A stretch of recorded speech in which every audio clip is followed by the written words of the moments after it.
Live. All right, we are live here on the Done and Out Blading podcast with Tom Hyser. This is episode 32. I'd like to welcome everyone here that's watching live in the live chat, and anyone watching this later on YouTube or listening to it on the podcast streaming services that this show is available at. Tom, welcome to the show. Thanks for having me on. How's it going? Great to see you. It's good, man. Can't complain. Awesome. So I haven't seen you in person in quite a while. We had talked before the show. You were actually up in my town this summer. Yeah. The only time I was out of town, so we didn't even get to link up, which is unfortunate because your kids mountain bike and there's a big downhill mountain biking event that was happening here, right? Yeah. The EWS, which is the Enduro World Series. So my son was there as a big deal, and we had a blast. Went there, and then we went up to Maine. Up to Sugarloaf the next weekend. So it was cool to hang out in New England for like 10 days. Well, yeah, right at 2 weeks. So I hadn't been up there in a while because of COVID, but I used to live in Queechee, Vermont. And then we were in West Lebanon, New Hampshire before that because the Rollerblade offices are in West Lebanon, New Hampshire. So I lived up there for 8 years. It was awesome. Beautiful place. And you moved away pretty much right before I moved to Vermont. Yeah, I think so. Yeah. Because that would have been cool to actually skate with you. You know, it would have been, man. Yeah, I would have loved it. There wasn't many people to skate with when I was up there. It's just a few of us. So it's I think it's solo skating time.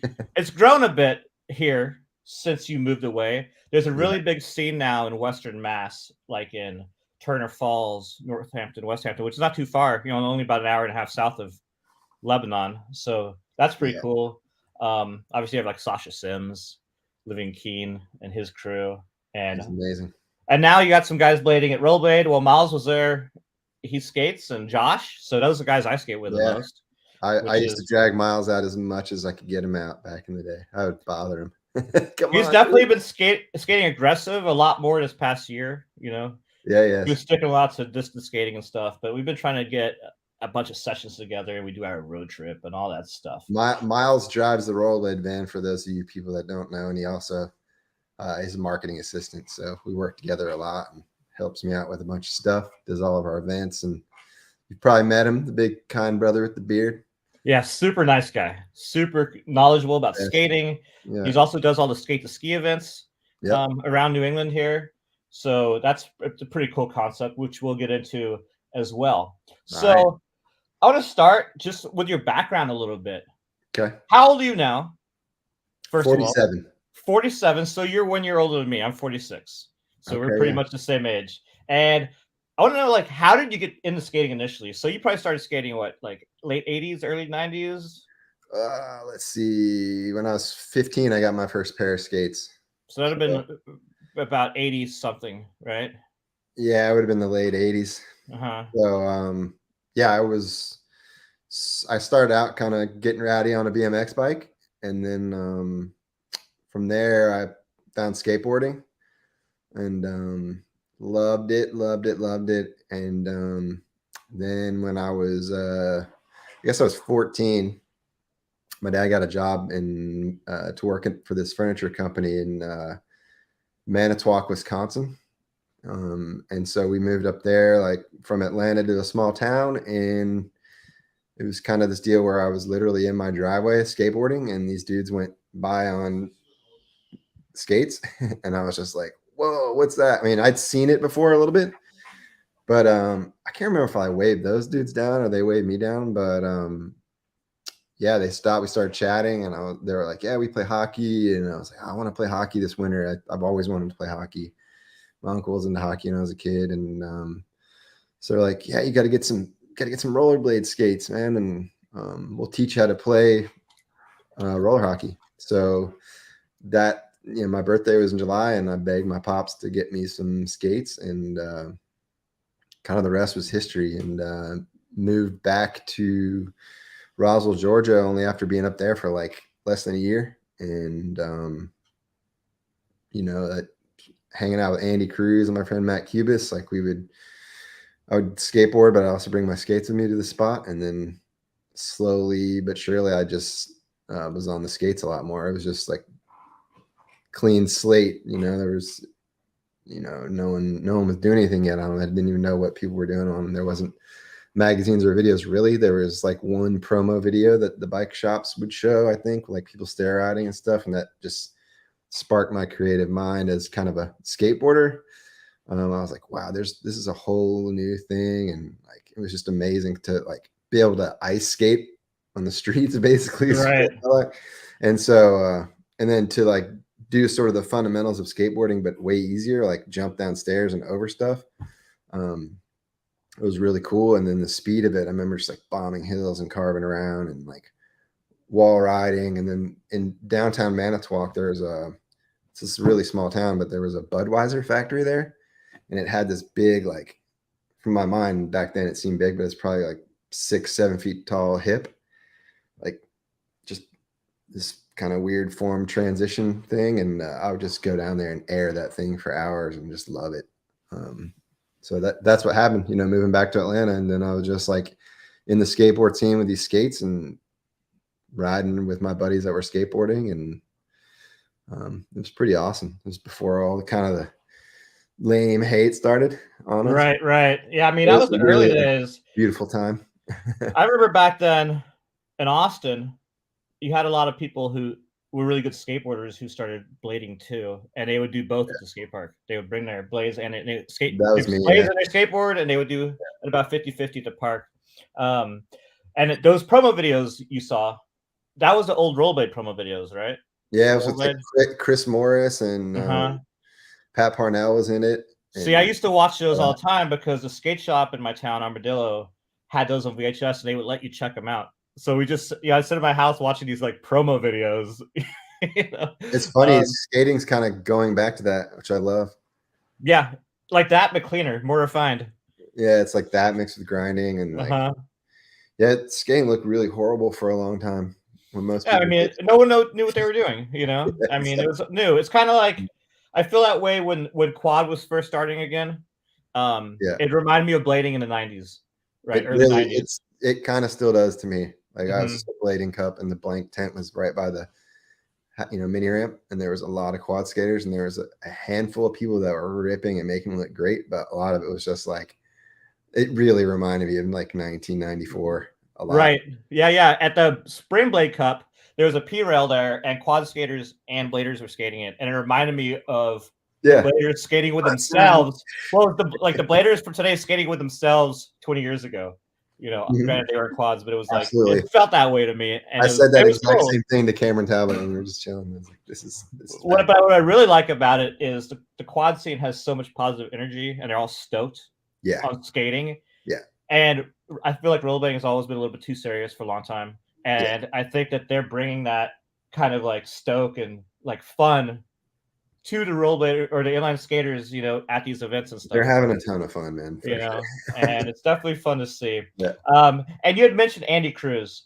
Yeah. Was Andy Cruz someone you knew through skating, or was that somebody you were friends with before skating?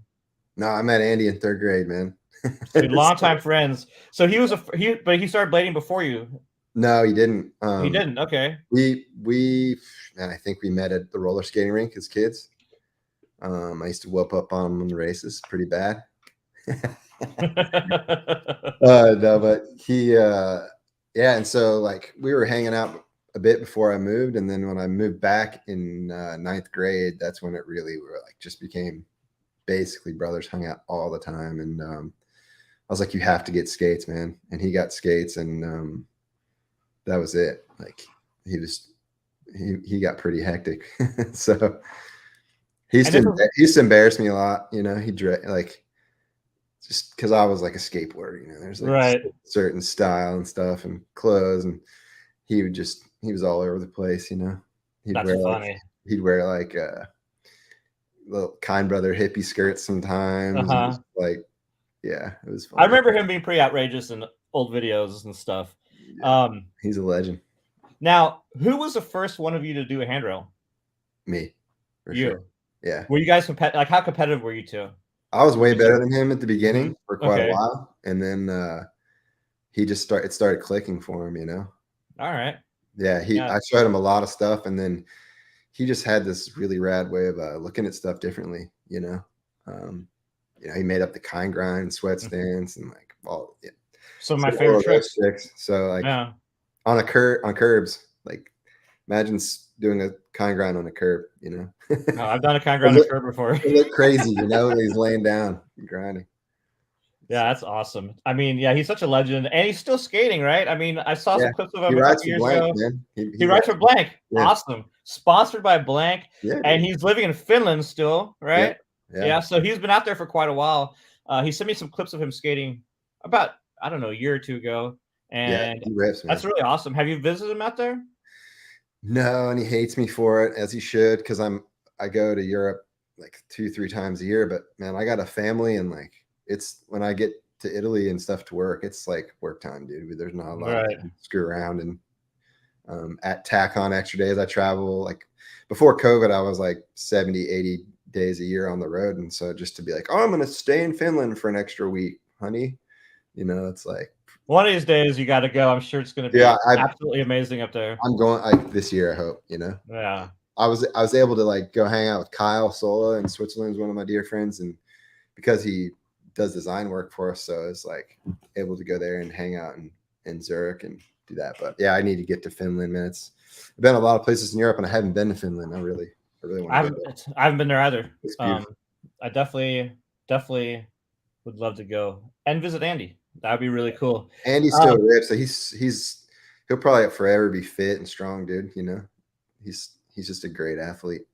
He needs How do you to feel? stretch, but How's your skating how's your skating today compared to your prime? Like, are you skating a lot still, or? and so I've had 3 ACL reconstructions to my right knee.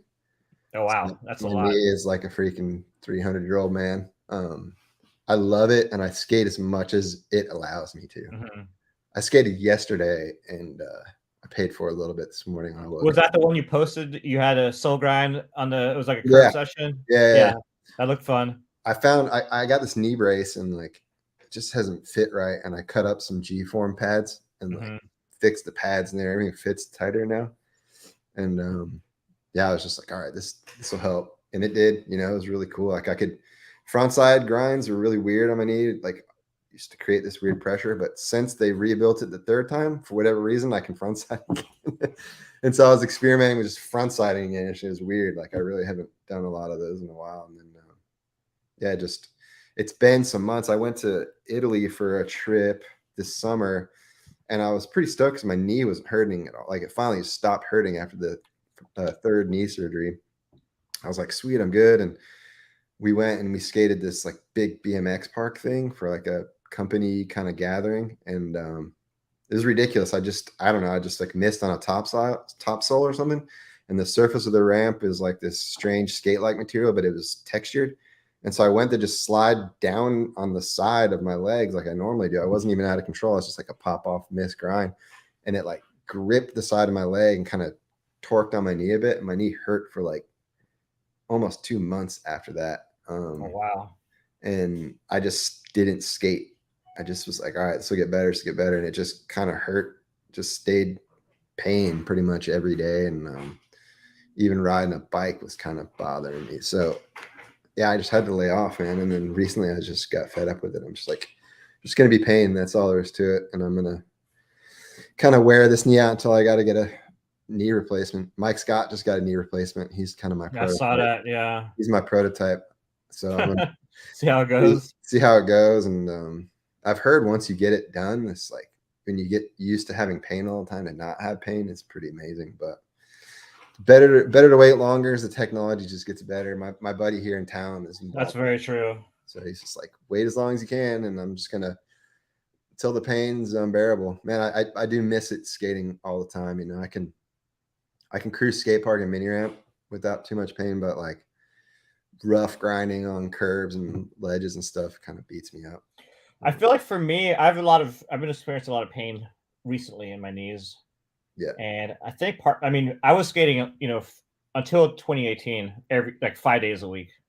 Obviously, when you live in Vermont, you don't get to skate as much. And I think not skating as much is what kind of contributed to the pain I have when I do skate now. It does. And that's yesterday in my mind, I was like, yeah, you just got to work this out, like keep going. And then maybe the pain, my knee will get used to activity. But actually, what hurt yesterday most is just pushing, starting off to like pop, pop, pop, pop to skate. And so if I did like a good proper double push, it didn't hurt as much to get going. So I was like really like going like using my speed skating stuff that I know to like really. So you just have to adapt. But yeah, it's so fun to skate and cruise, and like we've got a pretty hard to skate bowl at my skate park, and I love just airing around that and carving around. Super fun. Do you do any physical therapy or stretches or exercise for your knees? Yeah, I ride a gravel bike a lot. Okay. Most weeks it's like 80 to 100 miles a week on that. So Oh wow, that's a lot. Keeps me from getting fat because it's easy to just like get out of shape. I mean, you're 47, Oh, yeah. you have to like. So that I do that a lot, and then and mountain biking kind of same as street skating. I can do it a fair amount, but then too many rough days, I'll pay for it a little bit. So yeah, I feel it's you. fun though. It's really fun. I like it all. Speed skating's really fun too. I love it. I love it. I love it all forms of skating. And I've grown to love all forms of skating because I didn't necessarily love them all back in the day, you Yeah. know. But I do now. So let's get to some questions we have in the live chat. Well, we got Tree Rudolph is in the house, who's Oh, sick. one of the best skaters ever. Speaking of knees, I don't think that guy has ligaments. I And watched what he's doing. I'm like, how does his body do that? He's amazing. It's amazing. It's amazing. His new video he put out, I think it was today, 42 Mizu variations. Have you My seen it? favorite one recently was just the wall that he skated the wall. Oh yeah, a couple. I skated with him 2 weeks ago in Columbus, and it was mind blowing. I've skated with him like before in Chicago, and he was in some of my videos back in like 2000, like Daily Bread, with children and stuff. So he's been around forever. So good. He has a question for you. All right, hit it. And that is, what advice would you give to someone about to graduate from high school who wants to get into the rollerblading industry? Drop out. No, I'm kidding. I did tell Kevin Dowling to do that back in the day. What advice to get in? So you'd want to figure out, like, do you want to design product, or do you want to do marketing, or do you want to be involved like events and stuff like that? I will say there's not a lot of jobs. So great ways to start out is working in a shop. There aren't many shops, but if you can get involved with a shop, that's an excellent place to start. If you're a sponsored skater by a brand, try and get involved more just skating, but it's way more complicated than you think as far as like working at a skate company and things like that. But that, I would say that, find out what you're passionate about and then pursue that and then learn as much as you can. There's a lot of great examples of people from the skate industry that have gone on to do amazing stuff from the things they learn from being in skating. So there's a lot, especially when it comes to film and photography. Yes. And design, those type of kind of artistic, jobs. So yeah, there's a lot. Do you think that people should have, I know back in the day when rollerblading or inline skating was really big, it was a lot of kids' dreams to work in the industry, like work for magazine, work for a shop. Do you think that's realistic today to actually, like, is it realistic to want to work in the industry? It could be. There's limited slots though. I would tell you that it's pretty limited as far as getting a job. And unfortunately, it's not something you can really make a career out of being a professional. Mm-hmm. I wish it was, but it's probably more realistic to say it's something you do because you love it. And if you make money off of it, you're lucky and you're extremely talented and you met the right people. And yeah, I mean, it's more like you might make a little cash doing something you love. Mm-hmm. Unless you're, I don't know. There's probably 5 guys that can live off skating being pros. I don't even know if that's accurate. I mean, there's definitely, I guess it depends on where you live. Yeah. I mean, there's some skaters in, probably Brazil and stuff, like making money. Speed skaters, there's some speed skaters that make a living off of it.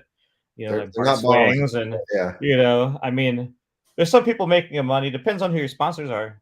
You look at, back in the day when you had like Fabiola and Santiago sponsored by Purina, having sponsors like that.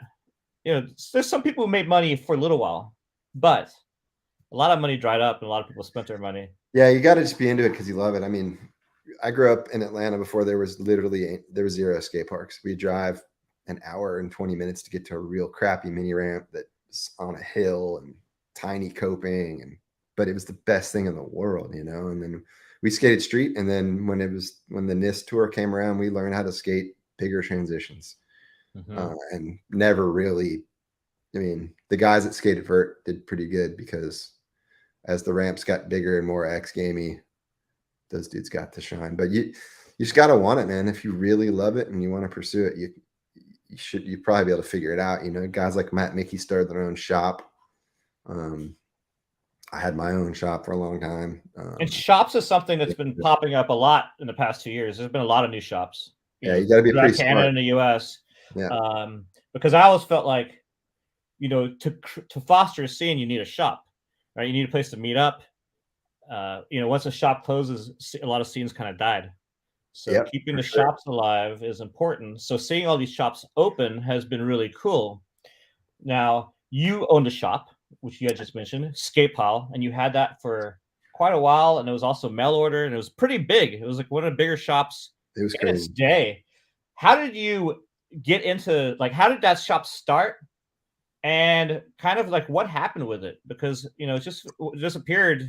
In my eyes, it just kind of disappeared one day. Yeah. See if I can explain without rambling.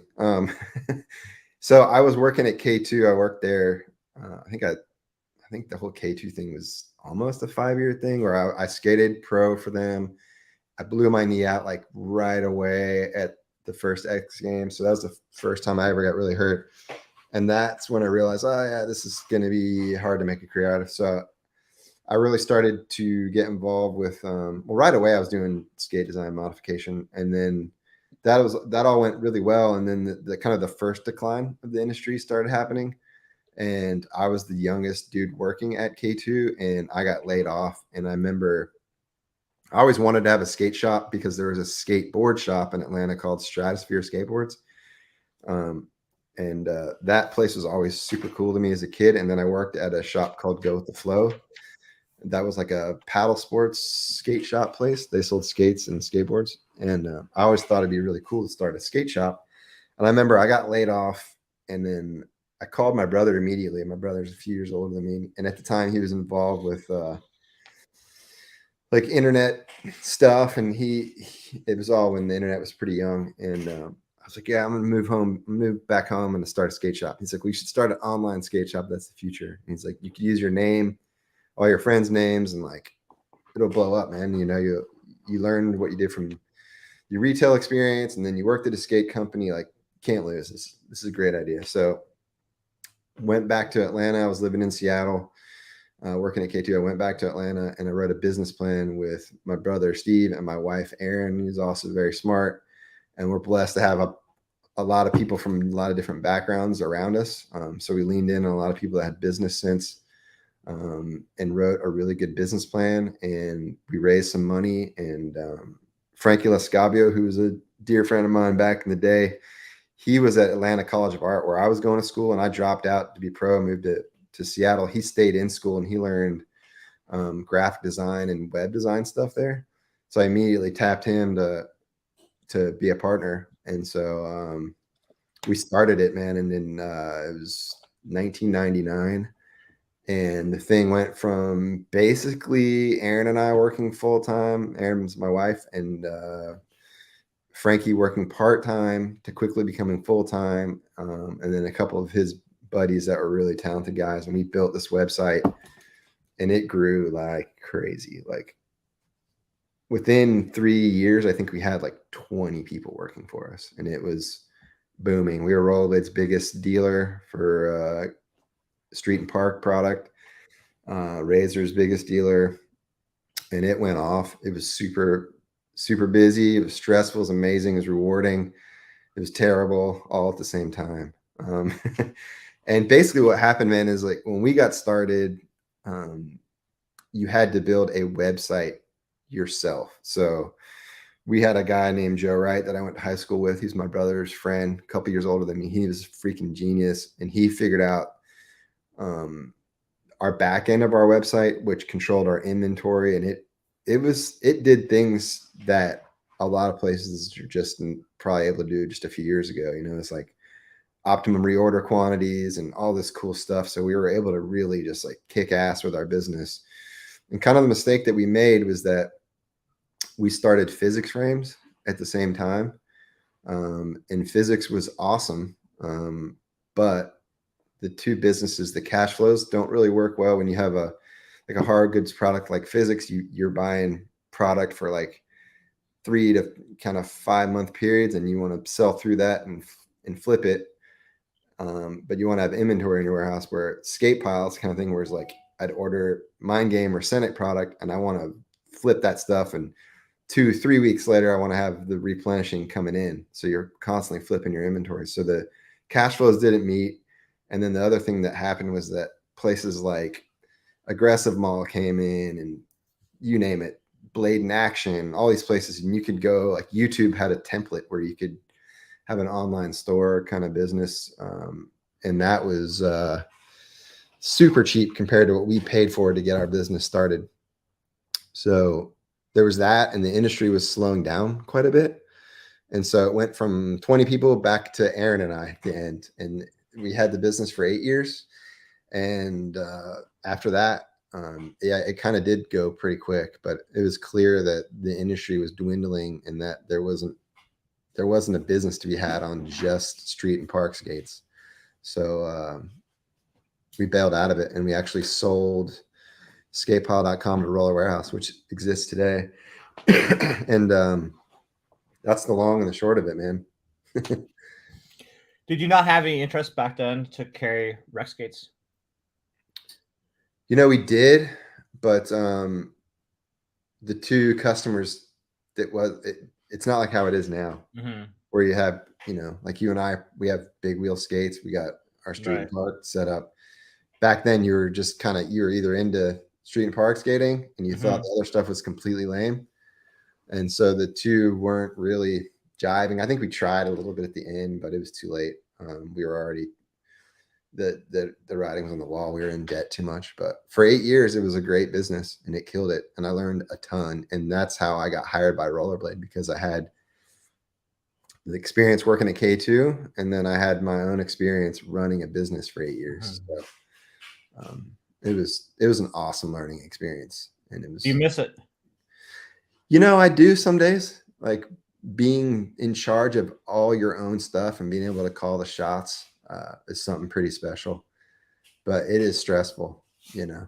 Would you ever want to start your own business in the future?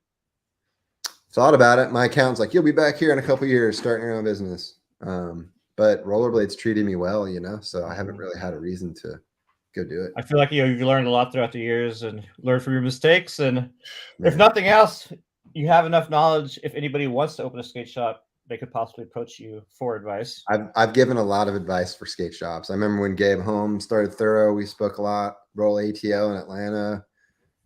Talked to Tisha a lot about Roll ATL, and the list goes on. I mean, it's cool to be able to try and help people not make the same mistakes that we did.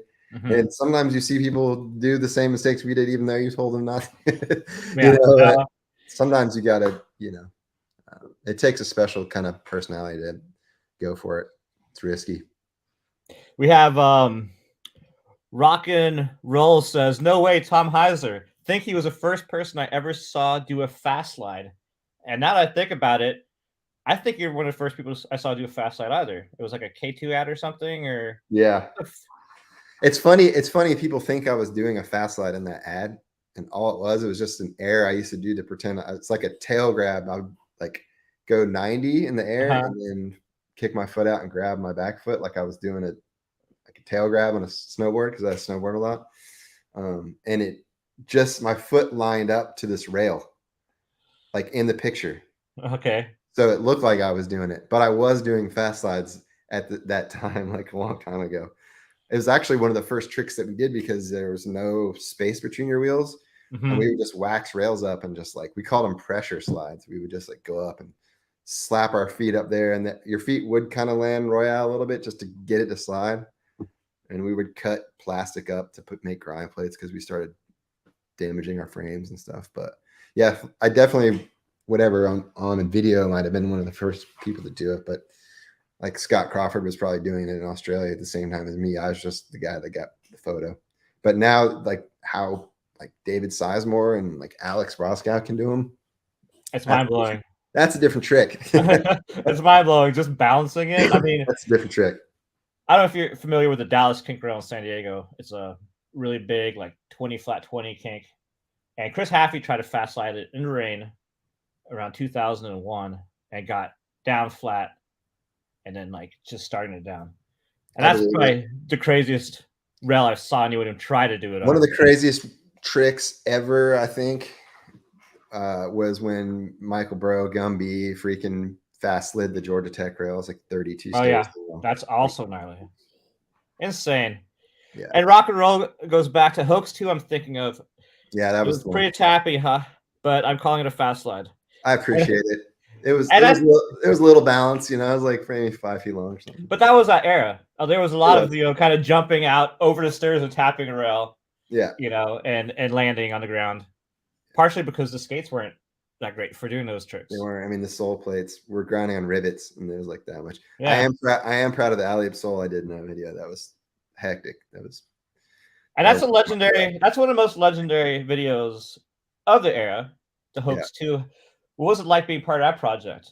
Like, how do you get involved? And I'll tell you, it was insane because like you asked me like my prime. That was my prime. That was before I blew my knee out, and like I felt like I could do anything on skates that period. And they followed me and Andy around for a couple days, and we did so much stuff those couple days. I want to know what happened to all that footage because there was like top soles at this one ledge spot that we were doing like really far, and Andy was doing sweat stances on stuff like properly far, and a lot. Yeah, there was just a lot of stuff that I don't know what happened to that footage. And I was on these weird. There were K2 Soul Slide skates, which we had to modify the crap out of them to get them to work. But they were pretty cool. Like I had carbon fiber race frames that I chopped down, and my skates were incredibly light with these huge grooves in them. They were awesome for the time anyway. Yeah, that's awesome. I never skated those skates. If you look at the footage is so grainy because it's not high definition, but you can see I have some weird skates on in that video. So did Andy. That era, I only skated the rollerblades, like the Lightnings and the TRSs, and I just remember destroying them, every one of them. Rivets would fall off or grind away, and then the frame would fall off, and you have to buy new. Or like doing the Royales, you get a hole in the side, and all my socks would have a hole in them from grinding through the plastic in the sock. Yeah, man. It's changed. It's changed a lot. It's changed in some ways. It hasn't.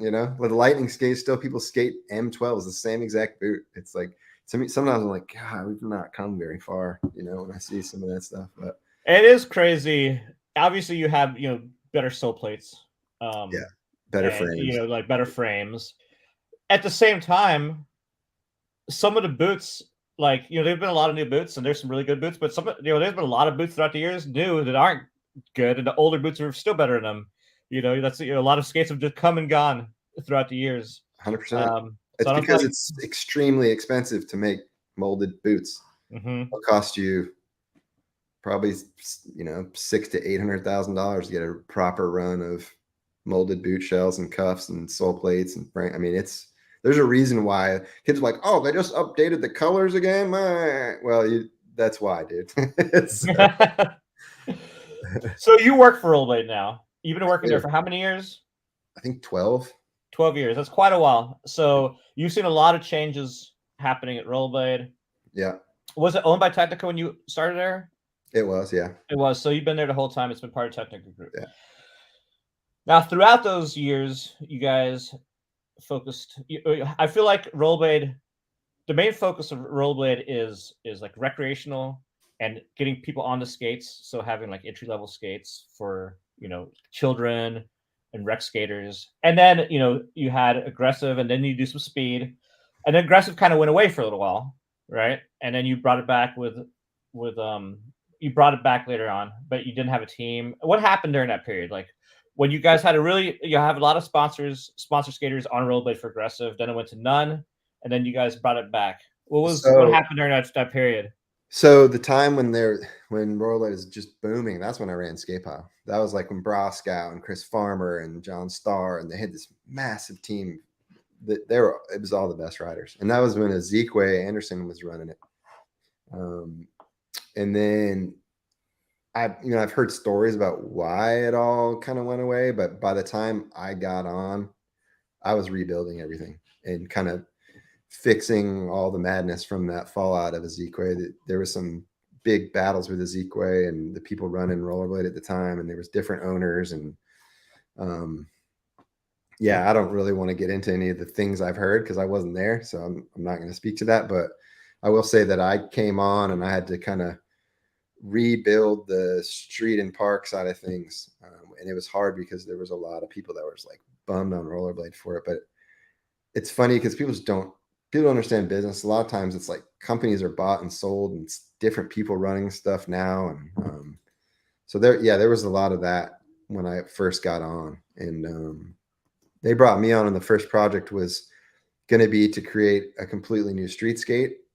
And the market seemed to kind of be going up a little bit at that time from, the fall of the big kind of slowdown. And then it kind of wasn't. And so in the middle of that development period, it was kind of like, all right, well, we're going to make a skate that works for this kind of like urban style skating and street, and it needs to kind of fit the role of both. And that was the solo skate. And there wasn't budget allocation enough to like really do it right. So we made a skate that worked pretty good. The skate had wings on the side, but there was a lot more to it that I wanted to do. I wanted to do something from the ground up, completely all new molds. But like I just said earlier, it's crazy expensive to do that. And there wasn't, it didn't make sense business-wise. There just wasn't enough people into it to invest all this money to do something from the ground up. So we did a good product. And I think the solo skate was, the people that tried it loved it, and it worked super well. I mean, it was a really good product. And actually those molds now became the blank skate that we have now. So that's kind of jumping ahead, but yeah, that's kind of the skinny of how I got started and did all that with Rollerblade. Now, yeah, I heard that the blank is kind of like the evolution of the solo, and I know a lot of people love the solo skate. So to be clear, remember the Dirk skate? Mm-hmm. It's the same molds. Oh, wow. So those molds have been modified over time. And the reason why is just like how you and I, before we got on this, we were talking about the twister skates. It's incredibly hard to make a molded skate boot and have it work right away. A lot of times you'll make a mold for a molded skate boot and you have to tweak it. And it takes a long time to get all that dialed. Like that's something that Solomon did really good back in the day. They spent a lot of time before a product came to market to dial it in. And like 3 years, I think Solomon spent dialing in their molds before the ST series came out. So, but that's why when it came time to do blank, it was like, okay, we're going to use the best molds that we have for the segment. And that is those original Dirk molds. They fit most people's feet well. The support was there. The flex worked good and all that. So we just cleaned up and dialed that even more when we made the blank skate. Oh, so, wow. I had no idea that was from the Dirk. Does Rollerblade still have all the molds for old skates? Nope. I wish. I mean, Rollerblade's been bought and sold, I think so many times. Not a lot. 3 times, I think, 4 times maybe since 1980. So yeah. So a lot. That must make it hard. Yeah, I wish there was some stuff that we still had to kind of pick from. But now during the same time you had the solo skate, you also had the New Jacks, and those were out for a while, and those were killed when the blank skate came out. What was the reason for getting rid of New Jacks instead of having 2 skates at the same time? Because they perform better than the New Jacks. So it's kind of weird because like Ezekwe designed that structure, and it was awesome, and it was ahead of its time in many ways. And then there was some feedback that it caused some people pain in some weird spots. So they modified those molds underneath that skin, and a lot of material was taken out, and it became super flexible. Okay. So the molds, in my opinion, were modified too much, and the performance of the skate was lost. And when you can get, it was just basically like some plastic walls and a cuff and the skin over it. And it's very hard unless you had a kind of a high volume foot. Your foot was swimming in that. I hated it. My feet, I have a narrow foot and a low volume foot, so my foot would swim around in there, and I have to modify the crap out of them. Oh, really? Yeah, I skated them once on Colorado road trip, Yeah. and I liked them. I thought they were really nice. Some people loved it. Yeah, I thought that because my friend Jared only skated New Jacks. I mean, yeah, he bought every time a New Jack came out, he would buy 2 pairs. In fact, he bought a pair of New Jacks, just got them in the mail, met me downtown for 10 minutes. Somebody broke in his car and stole them. One of our friends the next week bought them from Played Against Sports because somebody sold them Played Against Sports. Oh man, dirty. But yeah, that you know, hats off to Ezekiel. That was sick, and he didn't have a ton of experience doing product development either. And you got to be pretty dialed to like go with product development people that aren't from the type of skating you do to articulate what needs to happen. Right. And it takes a special combination of people to get that right. Rock and Roll asks, were the wings on the Dirks and Daytonas inspired by solos? I'd say they weren't because the solos were later, right? So, but the Dirks inspired the solo, which we said because it's the same mold. Was the Daytona the same mold as the Dirk? Same stuff. Okay. So, yeah. So the answer would be Coyotes inspired the solos. Coyotes, I guess it was Dirks, and then the Coyotes came out and they modified stuff for the Coyote skate, from what I understand. So technically, the last version of that shell structure was the Coyote skate. So the Coyote skate is the only skate I've ever seen with a high cuff, right? It's very high, yeah. Very high. And some people really like that high cuff. It's kind of like a ski boot. What's your opinion on that high cuff? Do you think having cuffs that high in skating are beneficial at all? It's beneficial if you're riding big ass wheels. Like, so you look at like a speed skate where the 125s got all popular. You have to have pretty strong ankles or a high cuff to properly control a 125 setup. A lot of speed skaters got in those, and it was just sketchy to skate really low skates with these huge wheels. And it's kind of coming back a little bit towards the 110 setup. But for me, for example, on my speed skate setup, I've modified our race shell with a cuff with 125s because I can get more power and push, because I'm not, one of our professional speed skate athletes, but I can haul ass on those because I have proper ankle support. So yeah, we've got a new marathon skate coming out that I think is the perfect solution for that. So I'm pretty psyched. Marathon skates are really cool because I tried on speed skates before, and they're very uncomfortable. They got the low ankle, like you said. The Ferraris, speed skaters, they don't wear socks, like barefoot in them. They're just like, you gotta heat mold them.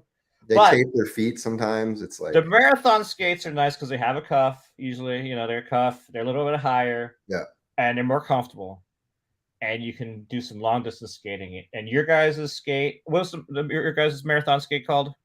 The E2.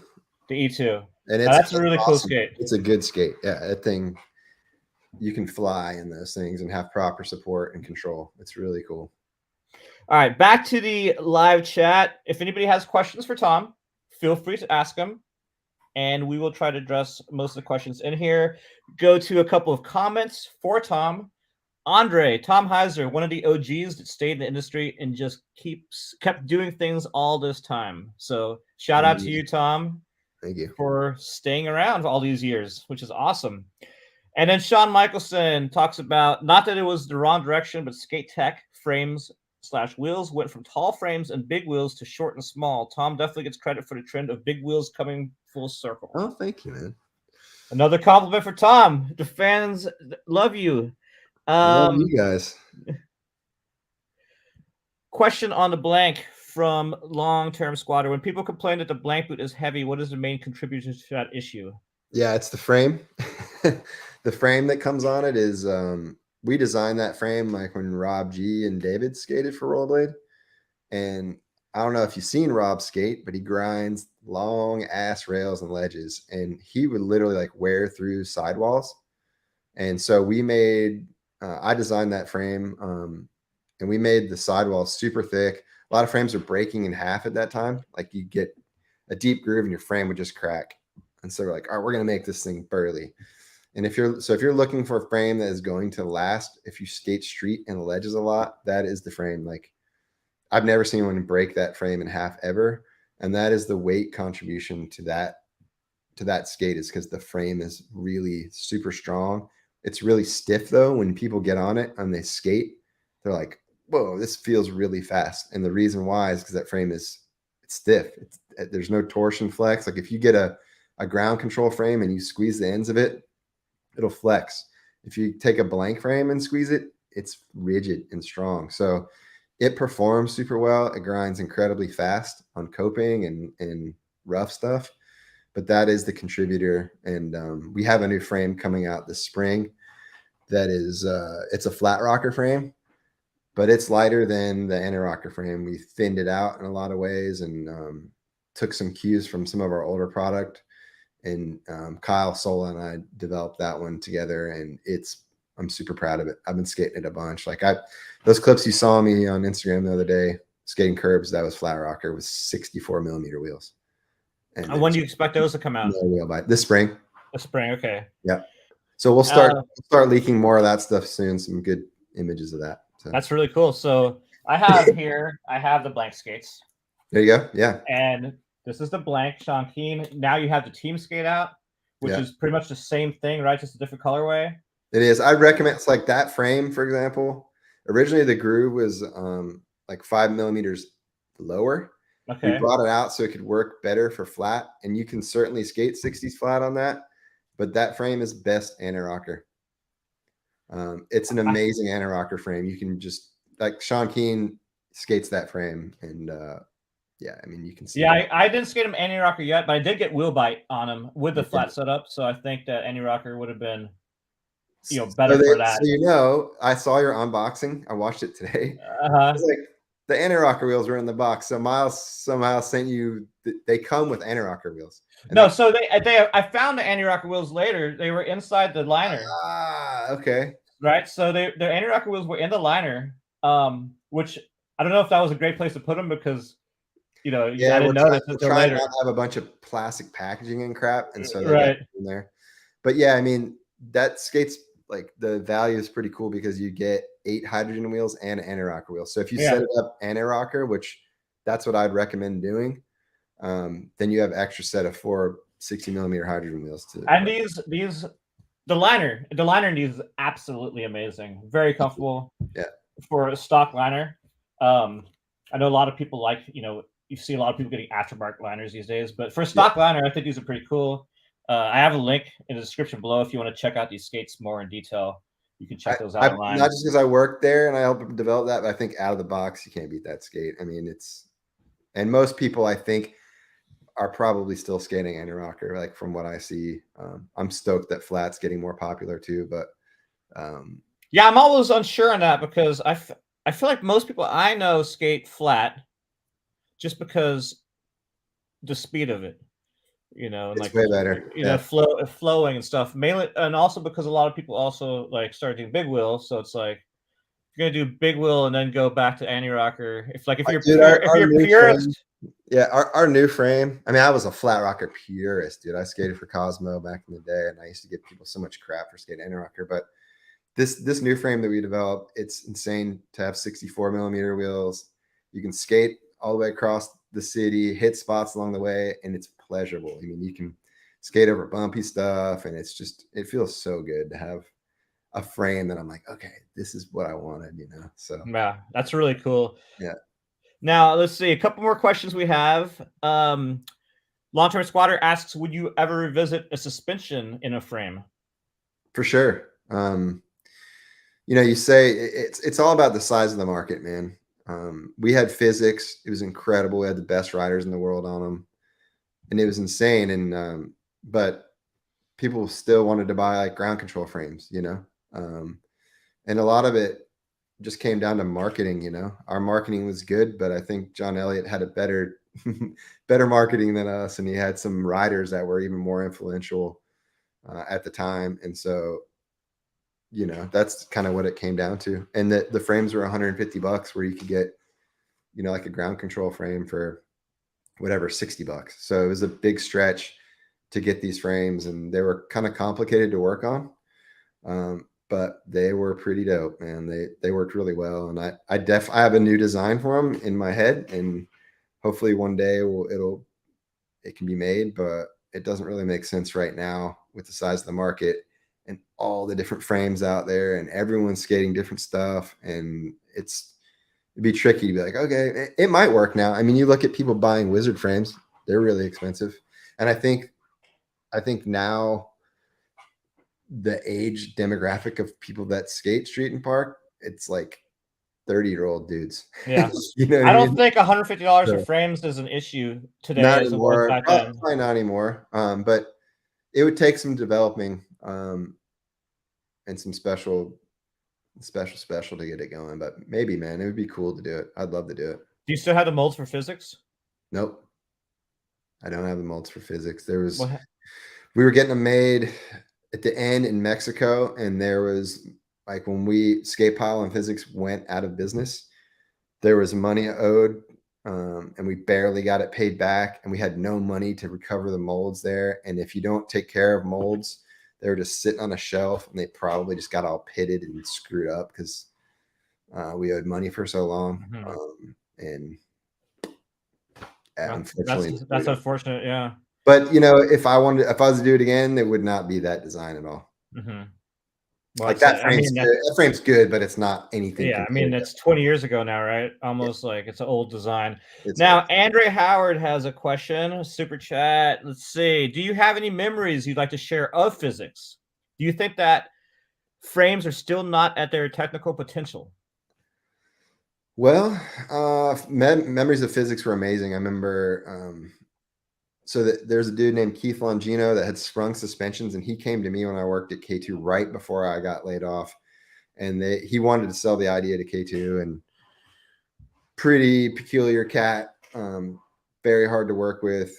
And, but I saw potential in that basic.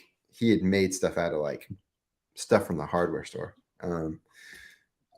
The first early prototypes, you could roll, like if you jumped off more than a curb, the wheels would just hit the bottom of the boot and you'd stop instantly. And that was the biggest thing to figure out with physics, was like, how are we going to control the throw of the rocker arms inside to where they wouldn't hit the bottom of the boot? And it came to me one night when I was falling asleep, how to fix that. Inside the frame design, there's a little step that the rocker arm hits and it stops it. And at the time, there was no 3D printing. And when you CNC things, you couldn't get that like crisp 90-degree angle to make that work. So it was this huge risk to make these molds and to hope that design solution that I came up with worked. And I remember being at Brian Kanowski's house, staying there, and I got the final molds. We were making them in California at the time. We put them together, and there was this big like container by BK's place at the time, and I jumped off this container. It was like 10 feet high, and they didn't break, and it worked. And I was like, yes, we figured it out. So that was the moment for physics that was so crazy, because we did invest in molds. We did invest like 20 grand in molds, and for it to work was amazing. But our frame's still at their potential? I think so. Now, there was another design that I had patented that I let the patent run out, and it's what 50/50 is doing now, the core frame technology. Like it's called the Inline Skate Frame Protector. If you look that up, I think it's still in the patent at uspto.gov. But that was a pretty cool system to have a frame be able to go over like an aluminum frame. But ultimately, I think for street skating and park skating, you want a frame with a little given, and otherwise the feedback's just insane on your body and your knees. So I think plastic injection molded frames are the way to go for the most part, depending on what you're trying to do. Like Sola frames made it pretty sick, really good aluminum frame design that works great for skating bowls and stuff like that. But street skating, it's a little bit harsh to skate around on. So, but yeah, I love it. I love seeing all the different frames. I love that 3D printing is available to us now, and there's some cool stuff out there to skate. So I was talking to Lawrence Ingram last weekend, maybe, and we were talking about 3D printing just being the game changer. Yeah. I'm sure you heard, but Lawrence is planning on starting his own boot company, and it's all being kind of designed through 3D printing to streamline everything. And that's, I mean, if you're designing stuff now, it starts with 3D printing. So, like the new blank frame, it was all 3D printed. We were fully skating it. I was like, oh my God, you can skate this stuff now. So it's amazing. Cool. Yeah. I saw somebody 3D print a skate, like just components of a skate, basically, a boot now, which is pretty crazy. What's going to happen when technology advances so much that people can just 3D print an entire skate? What's going to happen to companies? The future of products in general is like, you'll go to the UPS 3D printing center and pick up your product that got printed there. Like that's what we're going to have. But then you also have open source stuff, so people can print stuff for free. Yeah, I mean, the business of making hard goods is going to get turned on its head in the next 5 years. Yeah, that's insane. That's insane. Yeah. Does a company like Rollerblade have they been planning for stuff like this to happen, like the potential of 3D printing on their business in the future? Yeah, I mean, totally. You have to. We're developing some stuff right now, and like you said, full skates. I mean, I've seen full skates; they're insane. And Kyle Sola works for Rollerblade, doing design work for us now, and he's incredibly knowledgeable and intelligent with 3D design and 3D printing and all the materials that go along with it. And yeah, I mean, the stuff that he and I can mock up on an iPad now is insane. I mean, we designed a liner in like an hour and a half when we were in Italy together in my hotel room. That's like so incredible, you know? Oh, he's very talented. Yes, he is. He's fun to work with. Now, he made a downhill frame for Rollerblade that Gabe Holmes skates. Yeah. And I don't know if people have seen it, but he only made that. There's only that one that Gabe has, right? In existence. Yeah. Is that something that Rollerblade would ever put out as a downhill frame? Maybe, but there's like 78 people that race downhill. Yeah, it's a small market. So that's why. But obviously, when people spend $400 on a Wizard frame, it seems like it would be expensive, but people might buy it. Yeah, maybe, man. It's something you don't have to make a lot of. We've made a lot of stuff that hasn't come out, and there's, like I said, stuff on just drawings that we've done on iPad screwing around, or stuff we 3D printed that has never come out. We made a frame and sole plate skate called the Warlock that we skated at Winter Clash a few years ago, and that was pretty cool. That was before it was only 4 years ago, maybe 5 years ago that we did that, and at the time the materials just cracked fairly easy, but it was pretty cool to experiment with that. That's not a new design. The Fatty was that way. The frame and sole plate were one piece. I'd love to see a coffee table book from you in the future with your designs and stuff you worked on that didn't come out. That'd be pretty fascinating to do. Yeah, okay, back to the live chat. Tom, what is the wheelbase on the new flat frames? I'm not revealing that stuff yet. All right, so you're gonna have to wait. It will come. It's coming out probably in a month. We'll release all that stuff. So make sure to follow Blank on Instagram and Facebook and YouTube and all that stuff to find out. The nerdy place to get the specs on more stuff is blankrollingproducts.com. There you go, blankrollingproducts.com. Yeah. I'll go ahead and add a banner for that shortly. I appreciate that. Let me write it down, blankrollingproducts.com. Okay. Now, Scott Walker's in the house, and he says Keith was a character. Yeah. And we also have Robert Guerrero. I used to be on the physics assembly line at the Skate Pile Warehouse. I loved it. Yeah, Rob G. I remember so the plastic rocker arms were breaking. And so then we had to make CNC'd arms inside it for the front and back wheels. And I remember getting all that. And I was like, all right, Rob was living with my wife and I at the time. And I was like, all right, Rob, we got to find somewhere to like test these out. So he just got up on the roof of my house and was jumping off the roof of my house. It was so rad. But Rob was a true ninja at building physics frames. We had this custom assembly line with drills hanging from freaking bungee cords and stuff, and a press to compress everything. And Rob would sit there all day with his music on, just like cranking out the frames. That's amazing. So I made a little banner for you and Blank Rolling products. There you go. So to find out about Blank, stuff come out in the future. The site just got updated with the new Team Skate stuff, so it's all you can get like beautiful shots that were awesome. Dominic Wagner shot all the photos. Props to Dominic Wagner. Issa Sola designed the website. He's an excellent photographer and an amazing skater. He is so good at skating. So he's one of these guys, like he doesn't have to do any fancy tricks and just looks rad. And he's been so good for so long. I mean, he's no spring chicken, and he's still killing it. Yeah. Now he spawned a child that with Sven Boker's sister, Fika Boker's, and he'll probably grow up to be the world's greatest skater ever. Oh wow! Really? That's amazing. Long Term Squatter wants to know: will we ever see another opaque skate boot like the Rob G Solo? Yeah, I think them skate just made one. The Danny Beer skate, you saw it. I don't know, maybe it's that material of the boot is a little weird. It was more flexible than the like black injection molded stuff and the white stuff, but maybe yeah. I mean, it could happen. We have Kyle and I have done a ton of different mock-up designs, and we'll see. Obviously, like plastics and materials have changed throughout the years.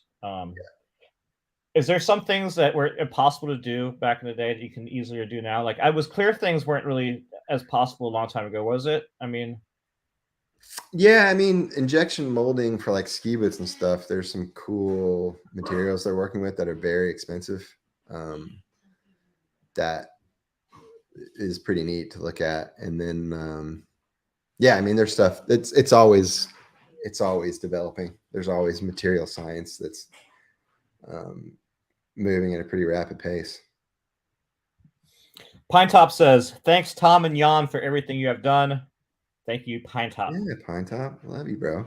Thanks for the shout out. And Sean Michelson asks, Tom, have you tried the CRS frames? What's your opinion on those? I did. Well, I never thought the design would really work correctly because I've thought a lot about suspension in frames, but the forces are so great, especially if you're anti-rocker skating on frames, that to have the suspension be in the frame spacer itself, there's so like if you landed perfectly straight up and down when you were skating, I think that design would work, but you don't. You land like side. You think about when you're coming off of 540 or something, like the loads are so crazy and sideways. I mean, maybe they've got it figured out now, but I think that was the issue before. I haven't tried anything recently. I think they're messing with it again, maybe, but I did try it and it felt okay. It felt kind of muted. There wasn't as much like of that feedback like physics frames have, where you really like you could hit like a speed bump or like a parking stone and air off of it, and really get a lot of rebound and feedback. But that's because the bushing that we used in the physics frames is quite substantial. It was like, I don't know, probably 6 millimeters in diameter, where like on the CRS frame, there's just like this little layer of urethane. I think it's urethane that they use around the bushing. So it's cool, man. I love seeing that people are trying to do it though.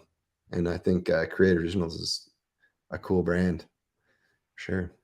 I have never skated Create frames, but I've heard that they're good. Awesome. Like it's a good flat rocker frame. It stood the test of time. That design was done a long time ago now. I skated ground control forever, with affiliation with John, and then I skated the Wish frames for a long time now. So, but yeah, that's I'm getting some core frames from Lawrence. I'm going to be skating those for the first time too. So I never skated 50-50. So I'm excited about all these frames. Speaking of frames, a topic I want to bring up is UFS.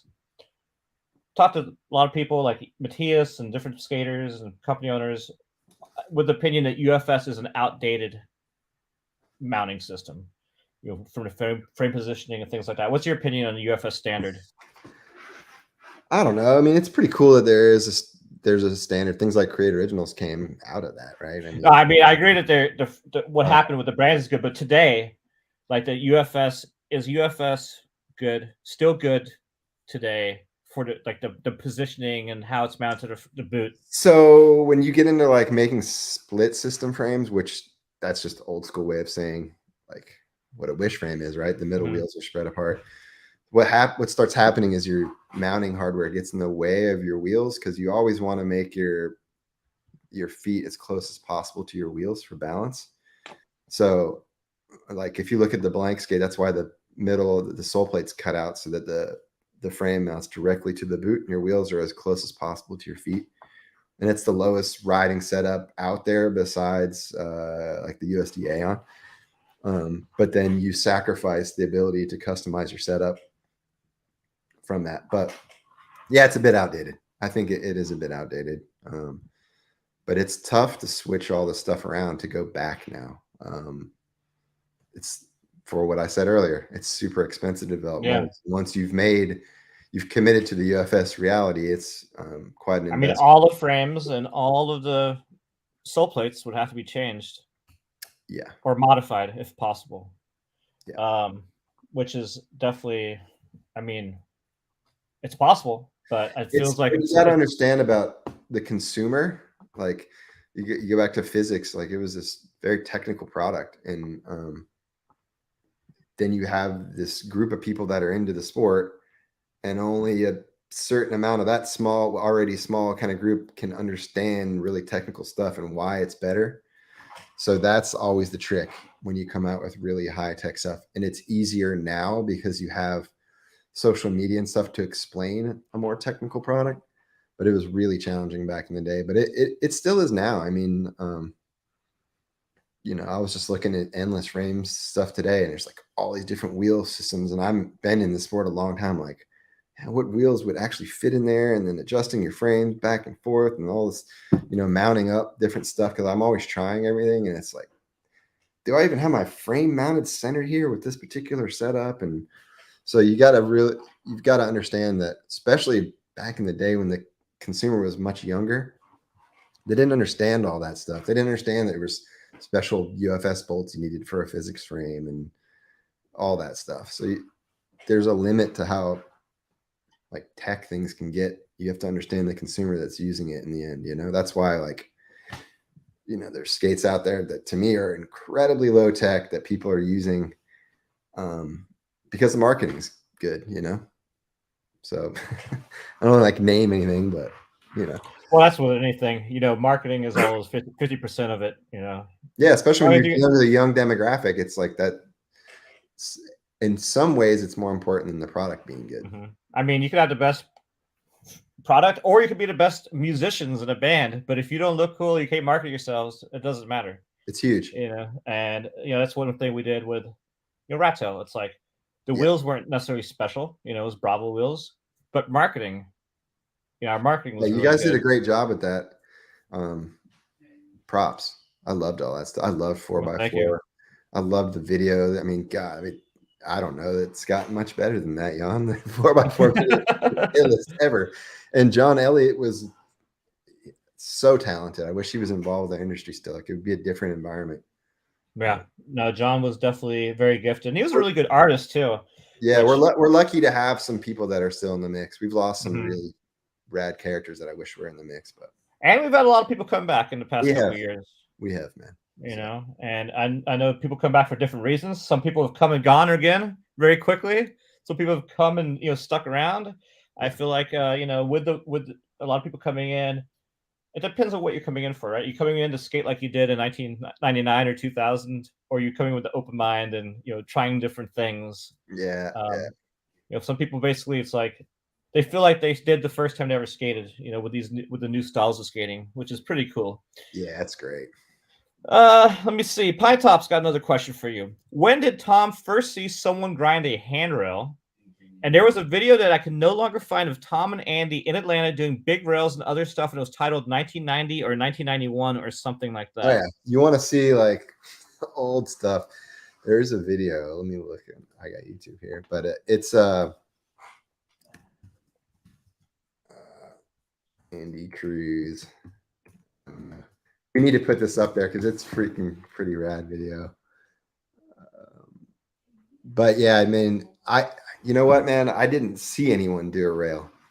I just, because I was a skateboarder, I did rails. You know what I mean? Like I wanted to do a rail on skates. And then I think right around that same time, let's see, Dare to Air came out and Chris Edwards was sliding down rails. Like he did a really big one. We were doing it at the time too, but I didn't know Chris Edwards and there was no videos. So it was really rad to see that happen. Like we were doing it, trying to figure it out, and other people are doing it and trying to figure out. I mean, you have all these action sports, and so you're gonna go try and figure it out. You know, like you're gonna try and emulate those other sports that you came from, and that was gonna happen for sure.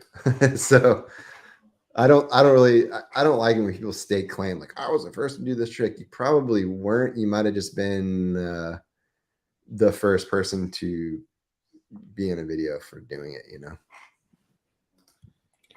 Skating with all the, kind of original pros, in the early 90s. You would do, Hoax and all that stuff. Which skaters were you most excited to skate with during that time?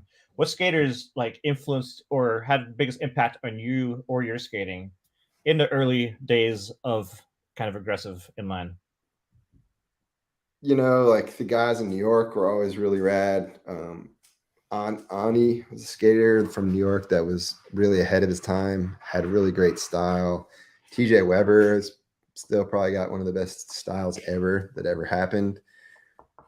Almost all the Australian guys were amazing. I don't know what's in the water over there, but to this day, the Australian skaters are insane. CJ Wellsmore and all these guys, but like Tom Fry and Manuel Blaris, just were amazing at skating transition, just looked awesome doing it. Scott Bentley had amazing style. He's from New Zealand.